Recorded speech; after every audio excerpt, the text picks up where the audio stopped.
Buck did not read the newspapers. If he had, he might have known that trouble was coming. Not just for men, but for dogs like him.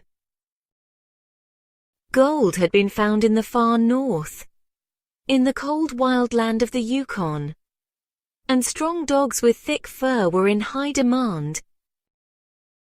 Men would pay any price for a powerful dog who could pull a sled across snow and ice. But Buck knew nothing of this. He lived in the warm sun of California's Santa Clara Valley.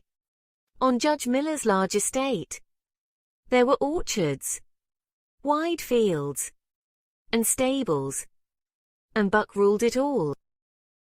He was part St. Bernard, part shepherd, strong, noble, and proud. He lived a life of comfort.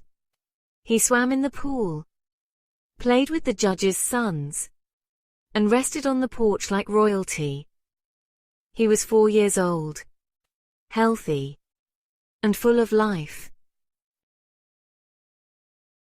Then one night, while the judge was away and the house was quiet, a man named Manuel, one of the gardener's helpers, took Buck for a walk. Manuel loved to gamble and needed money. He sold Buck to a stranger without a second thought. Buck was thrown into a crate and kept there with no food or water. He was frightened, angry, and confused. He had never been treated this way. After days of travel by train, he found himself in a strange, cold place with snow falling all around him. There in the Northland, he met the man in the red sweater. This man had a club and no mercy. Buck charged at him, but the club came down hard. Again and again, Buck attacked, and again and again. The club taught him a painful lesson. In time, Buck learned the law of club, that a man with a weapon could not be beaten. He did not forget his pride, but he now understood power. Soon after, Buck was sold to 2 men, Perrault and Francois. They were mail couriers working for the Canadian government. They were rough but fair. They knew dogs and treated them with respect. Buck was added to a team of sled dogs that included Spitz, Dave, Billy, and Curly. Buck had never seen a sled or snow before, but he learned fast. He watched the others, studied the harness, and figured out how to sleep buried in the snow to keep warm. He learned to eat quickly before the others could steal his food. He learned to listen to the crack of the whip. And he learned that the trail was no place for weakness. Life was hard. Every day brought miles of frozen travel, heavy loads, and biting cold. Buck's muscles grew strong, and his senses sharpened. He began to change. Deep within him, something old and wild began to awaken. It came in dreams, dreams of forests and running with creatures long gone from the world. Spitz, the laid dog, was cruel and proud. He ruled with his teeth and didn't like Buck challenging his power. The 2 dogs became rivals. Buck refused to bow to Spitz's authority, and their tension grew. They fought over food, over resting spots, over leadership. Then, one dark night, their fight came at last. They circled in the snow, fangs flashing, muscles tense. The other dogs watched silently. Buck fought not just with strength, but with fury and cunning. He was quick, fearless, and wild. In the end, Spitz went down and did not rise again. The next morning, Buck took his place at the front of the team. At first, Francois tried to put another dog there, but the sled would not move. Only when Buck was in front did the team obey. He had earned the lead. Under Buck's lead, the team became the best in the land. He was a born leader, sharp-eyed, swift, and fair. He knew how to handle the lazy dogs, the foolish ones, and the ones who fought too much. Perrault and Francois were pleased. But soon, they were given new orders, and Buck was sold again.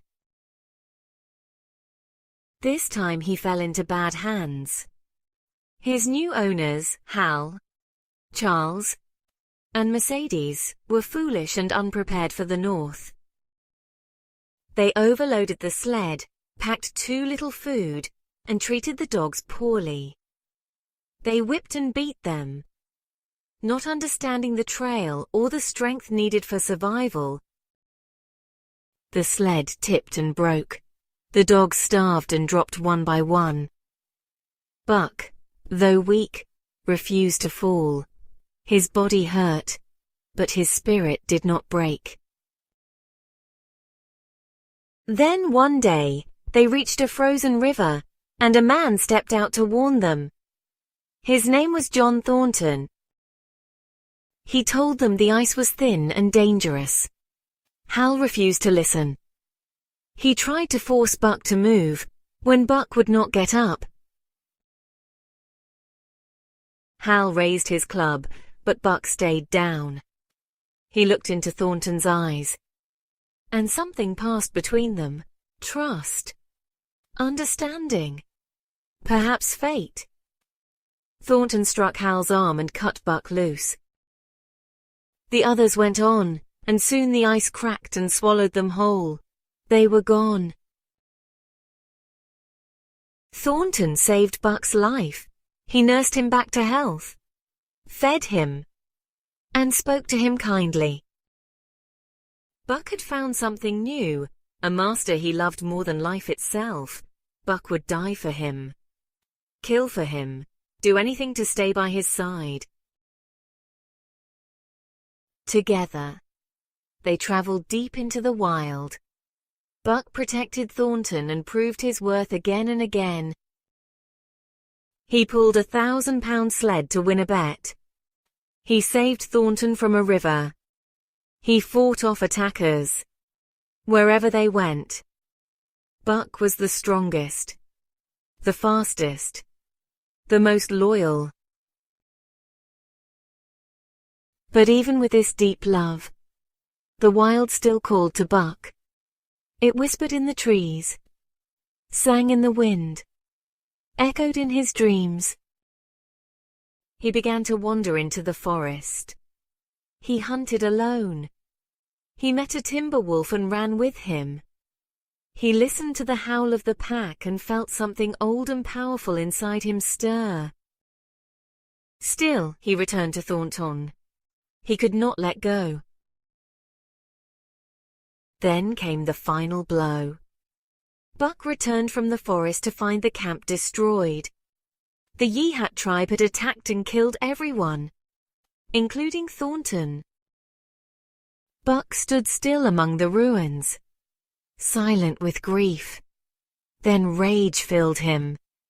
He hunted the Yihats down and tore through them like a storm. The tribe fled, terrified of the ghost dog that moved like smoke and struck like thunder. Thornton was gone. Buck had no more ties to man. He went into the wild for good, joining the wolves he had once run with.